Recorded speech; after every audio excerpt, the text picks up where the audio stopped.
Oyunlarımızda başlamaz bұрын bәріміз бір-бірімізге жақсы тілектен бастайық, ya?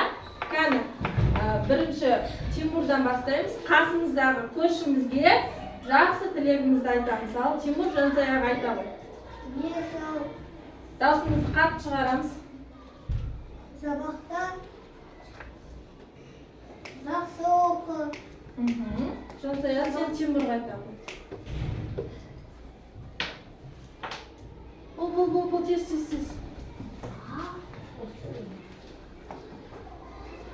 Ал, жарайды, келесі Әмір. Аяла жақсы оқы, жақсы қыз бол. Жақсы бес ал, мектептен бес ол. Жарайды. Аяла. Озат бол, сабақты жақсы оқы. Молодец, жарайсың. Келесі Зейнеп. Сабақтан қалма, алма. Өте жақсы. Бексұлтан. Сен жақсы оқы, бес ал, мектептен бесті ал, музыкадан бесті ал. Жарайды, жақсы. Келесі Әлинұр. Арайлымға айта ғой. Мектепте жақсы оқып жүр, бақытты болып жүр, барлық сабақтан бес алып жүр. Жақсы, Арайлым. Сабақтан бес ал, екі деген баға алма, жақсы оқы, сабақтан қалма, сабақтан бес ал. Жақсы, Ерна. Айта ғой. Раян, бес ал, ешқандай оқудан қалма, ек алма, жақсы оқы. Жақсы, Раян. Сабақтан қалма, бес ал күнде. Жарайды. Ерасыл. Айданаға айта ғой. Айта ғой.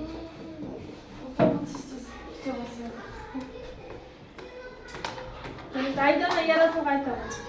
Ерасыл, азамат бол, бес ал,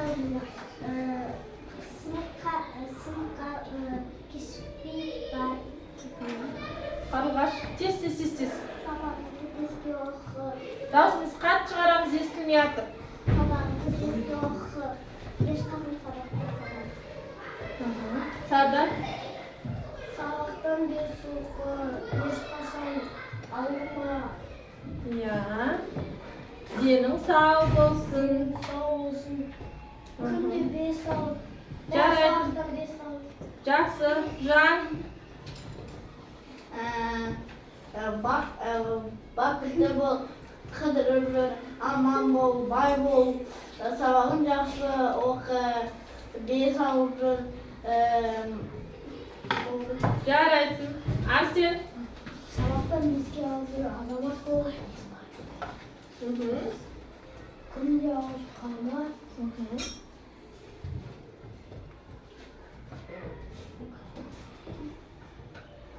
Жарайды, жақсы. Ғани, Айшаға айта ғой.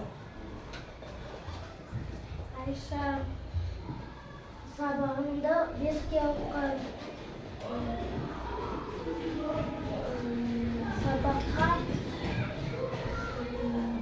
Сабаққа кешігіп қалма. Жарайды, жақсы, Айша. Сабағыңды жақсы оқы. Жарайды, Жансерік. Азамат бол, Аян, беске жаққаны бес ал.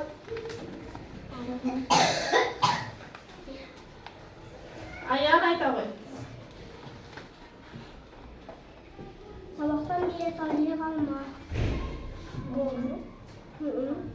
Азамат бол. Молодец, жарайсың. Бес ал. Өте жақсы, тамаша. Ал, балалар, жақсы. Бір-бірімізге айтылған жақсы тілектерден көңіліміз көтеріп қалды. Солай емес пе? Ал, жарайды. Үйге не тасыма берілді?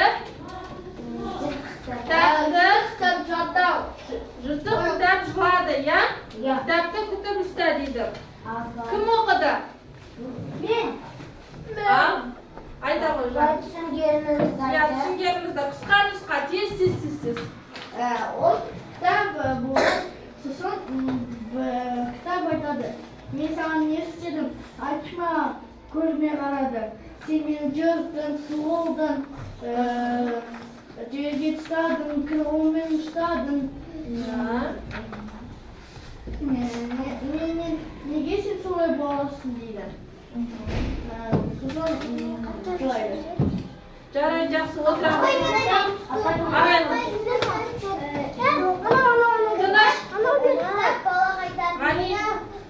Мен жерде жатам ғой, мен жерде жатам. Сен мені кір қолмен ұстайсың. Кітабымның беттерін әрқайсың жыртасың. Кітабымды оқып та ұстамайсың. Кітап айтты, соншама мен саған не істеп қойдым? Мені не оқыпсыз ұстайсың деді кітап. Өте жақсы. Жарайды балалар. Ал, қалай ойлайсыңдар өздерің? Кітап деген жылап қалмеген соған бірінші тоқсанға бітіре алмайды, иә? Иә. Ал, кітапты қалай ұстауымыз керек? Ұқыпты ұстауымыз керек, иә? Ішіне сызуға бола ма? Жоқ! Жыртуға болады ма? Жоқ. Кітапта жаңағы өзім таза, ұқыпты, сызбай, жыртпай ұстағанды қалай деймін, иә? Таза қолмен ұстау керек. Иә. Көрдіңдер ғой, міне, жаңағындай кітапты біз былғайтын болсақ, кір қолмен ұстайтын болсақ, жыртатын болсақ, ол да жылайды екен, иә? Сондықтан балалар, кітапты күтіп ұстаймыз. Жақсы, балалар, жаңа сабақ мектепке барар жолымыз. Ал мен сендерге сұрақ қойғым келіп отыр. Мынандай сұрақ. Екі аяқты бір ізді дейді. Ол не? Адам. Жоқ. Аяқ. Жоқ, дұрыс емес, қан ойлағансыз. Екі аяқты бір ізді. Велосипед. Өте дұрыс. Жан, дұрыс айтты, велосипед. Келесі сұрақ. Жолы жер астында дейді. Метро, дұрыс айтады, метро, иә? Ал, келесі, екі қанаты бар, бірақ ұшақ, иә? Балалар, өте жақсы, дұрыс айтасыңдар. Ал, қазір мен сендерге көрсетейін.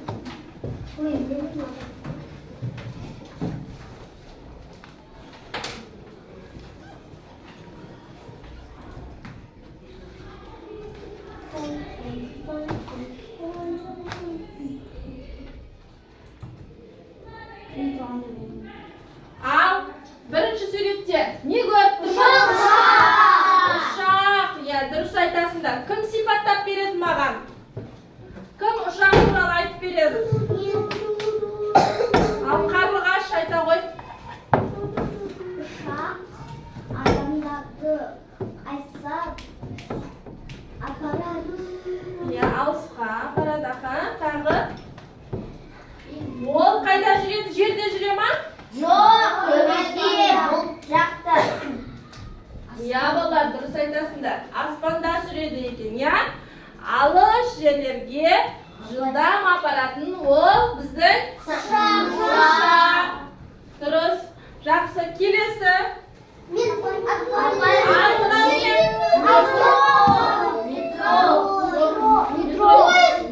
Поезд екен, иә, балалар? Ал поезд туралы кім айтады? Алинұр. Поезд ол адамдардың поездға мінеді, көп адамдар мінеді. Ол поезд жері жүреді и адамдар тасиды. Иә, дұрыс айтасың. Апай, еще поезд. Ана зат тасиды ғой. Иә, жүк тасымалдайтын поезд бар. Және де адам тасымалдайтын поездар бар. Иә, балалар, дұрыс айтасыңдар. Поездың екі түрі болады екен. Ал поездың жолдарын көрейікші қаны. Жолдары темір жол екен, иә, темір жол екен.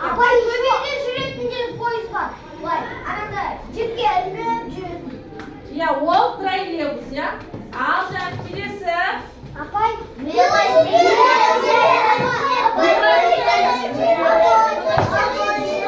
Тынышталамыз. Велосипед. Жаңа біз айттық қой, екі аяқты, бір ізді дедік. Я мына велосипедтің екі аяғы бар екен. Ал жүргенде одан бір ғана із жүреді екен балалар, я? апай менің. Велосипед мінесіңдер ма сендер?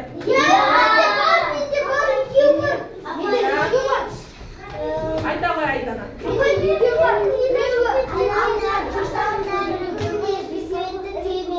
Баладан сатып алады. Спорт күнде отырады. Ya, жарайды, жақсы балалар. Екеуі бар, біреу жүшталып, біреу ашина. Ya, ал қараңдар, біз осы үшеуін өттік, я міне. Велосипед бұл жерде жүреді, я? Жердің үстінде жүреді. Ал пойызымыз темір жолда жүреді, я? Ал ұшағымыз аспанда жүреді екен, я? Көрдіңдер ме міне? Ал жақсы жарайды. Ал балалар, осыған байланысты бүгін біздің өтетініміз көшедегі сабақ. Кәні түсініп оқы дейді. Кім оқиды? Дауысы қатты шығады. Сардар. Кел ағай Сардар.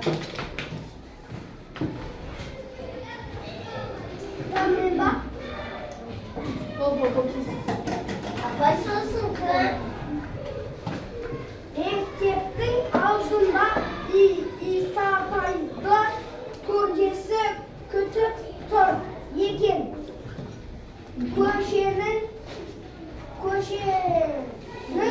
қиылысына жеткенде жолынан жетектеп алды. Бүгін әдемі апай көшеден қалай өту керектігін туралы айтып берді. Апай, Мен енді өзім өте аламын деп Исатай қолын босатқысы келді.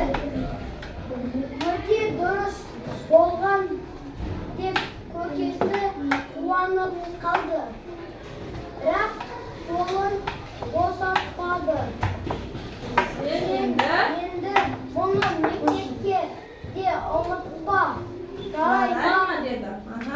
Сол күннен бастап көкесі мен апасы көшеде қалай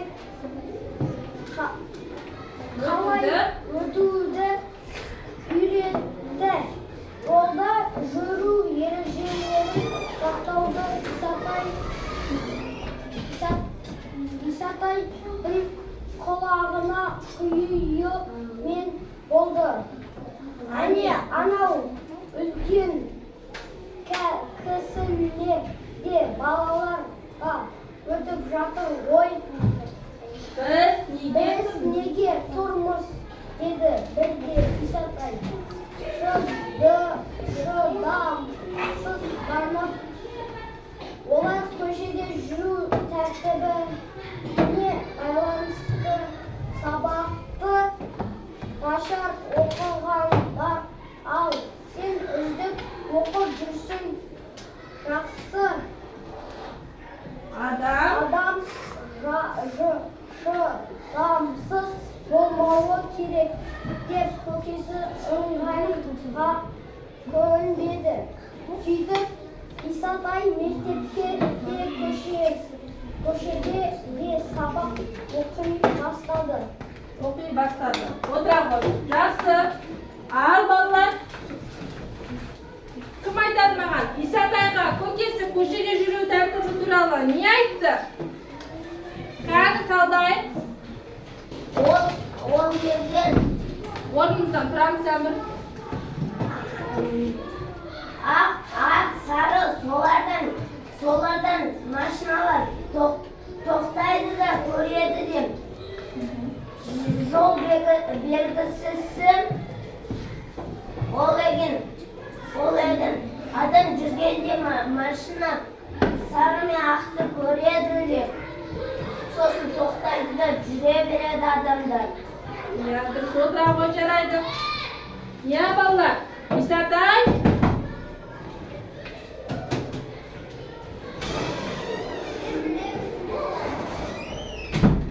Исатай ағасына не дейді?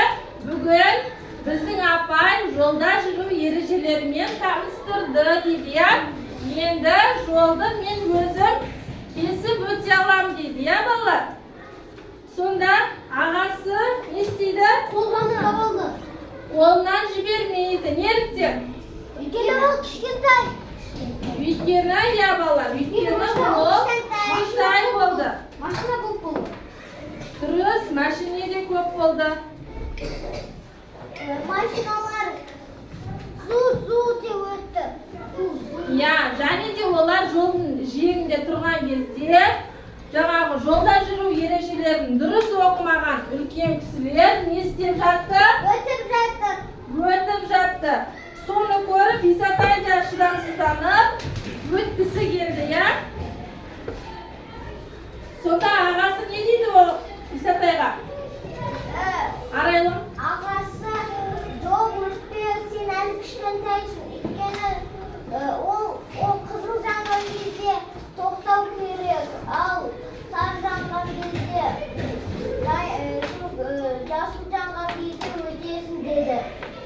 Я, балалар. Асығып жүгіріп өтуге болмайды жолдан. Болмайды деді. Жол ойнауға болмайды.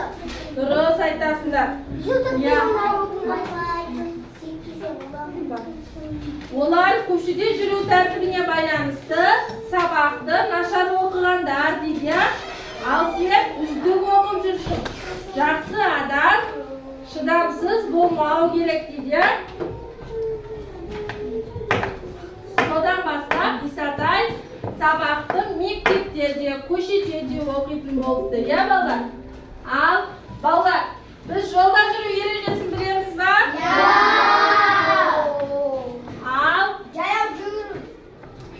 Пешеход жүрушілердің жолы. мынау Жаяу жүрушілердің жолы. қандай дейді? Дұрыс айтасыңдар. Жаяу жүргіншілер жолы. Пешеход. Орысша пешеход дейміз, я? Белгі тұрса, сол жерде өту керек. Дұрыс айтасың, Алимнұр. Осындай белгіні көретін болса, осыны. Машиналар жол береді. Я, машиналар жол береді. Сол кезде біз өтеміз, я? Жарайды, жақсы. Ал, мынау не? Светофор. Светофор. Светофор. Светофор. Мынау не? Дұрыс айтасың, Алимнұр. Қазақша бағдаршам дейміз, я? Ал, балалар, қызыл түс жанғанда не істейміз? Сары түс жанғанда дайындаламыз. Жасыл түс жанғанда жүреміз. Жарайсыңдар, дұрыс айтасыңдар, балалар. Және де мынау сендерге тағы да.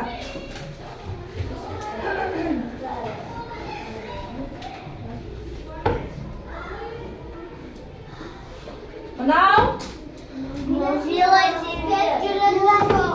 велосипед жүретін жол, дұрыс айтасыңдар. Жаяу жүргіншілер жолы, я? Жақсы, келесі. Келесі, мына.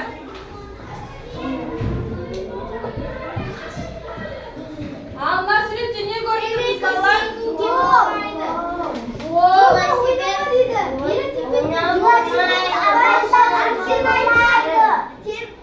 Я, балалар, дұрыс айтасыңдар. Жолдың маңайында ешқашан ойнама дейді, я? Жолдың шетінде ойнауға болмайды. Аға, Жансерік айта ғой.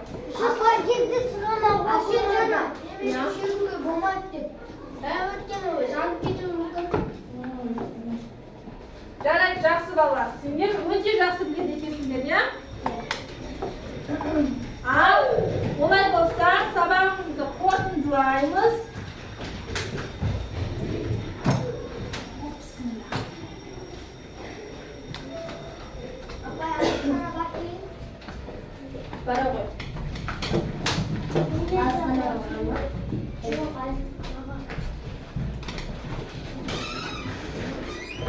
Ballar, biz жаңа ұшақты көрдік. Тағы нені көрдік? Поезді көрдік. Велосипедті көрдік. Және де балалар, тағы да басқа қандай нені білесіңдер? Көлік атауларын білесіңдер? Машина. Машина,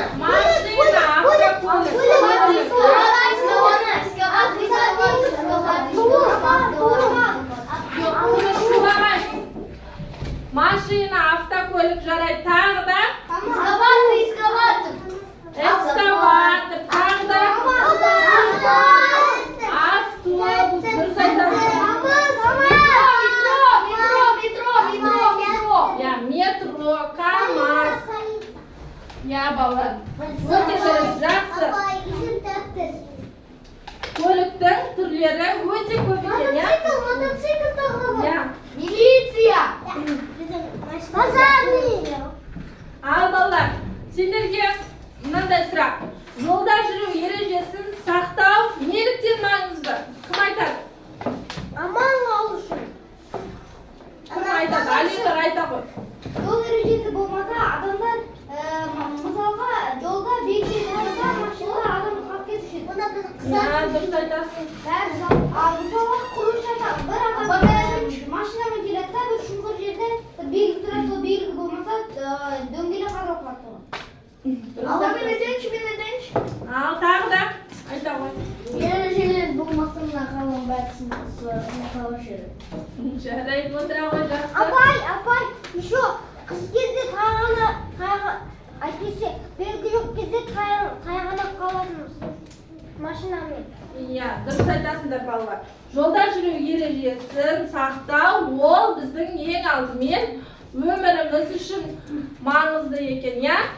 Сондықтан жолда жүру ережесін қатаң түрде сақтаймыз. Ал балалар, шаршадық па?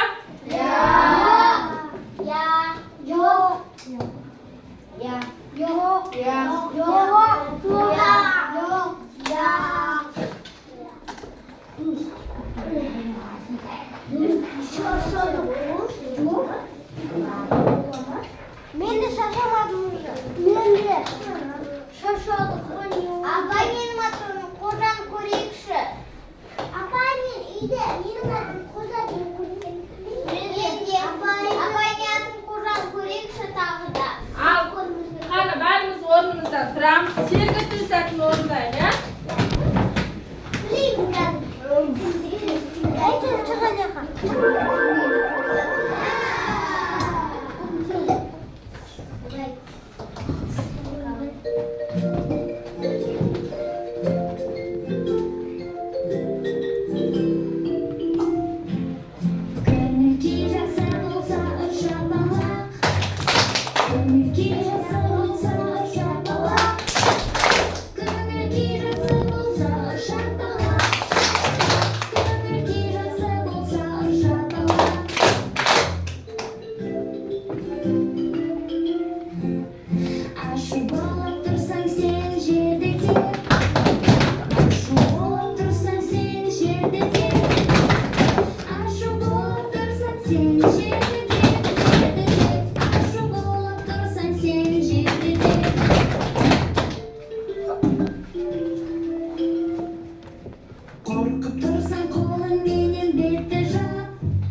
Жарайды, жақсы балалар.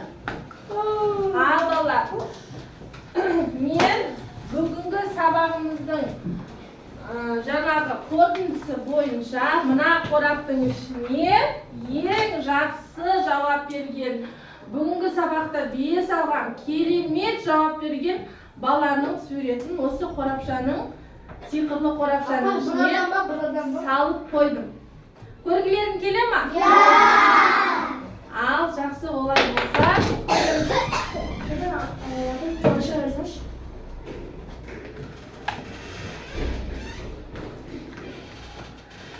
Көреміз да, бірақ ешкімге айтпаймыз ішінде кімнің суреті бар екенін. Жарай ғой?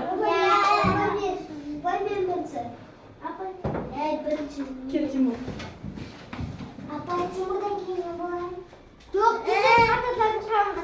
Көрдің ба?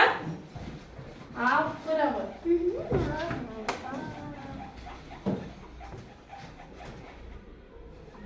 Көрдің ба?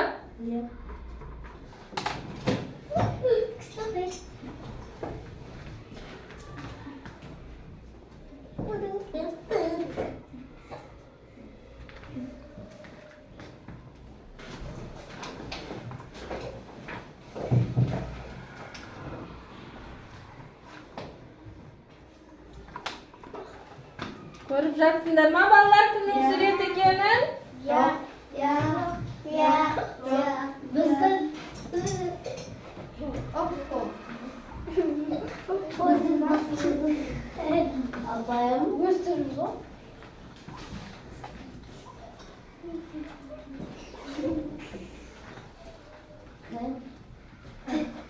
Көрдіңдер ма балалар?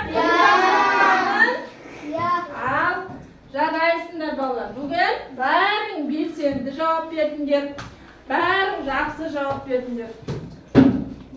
Жақсы, сабағымыз аяқталды. Үйге тапсырма. Күнделікті ашып жазып.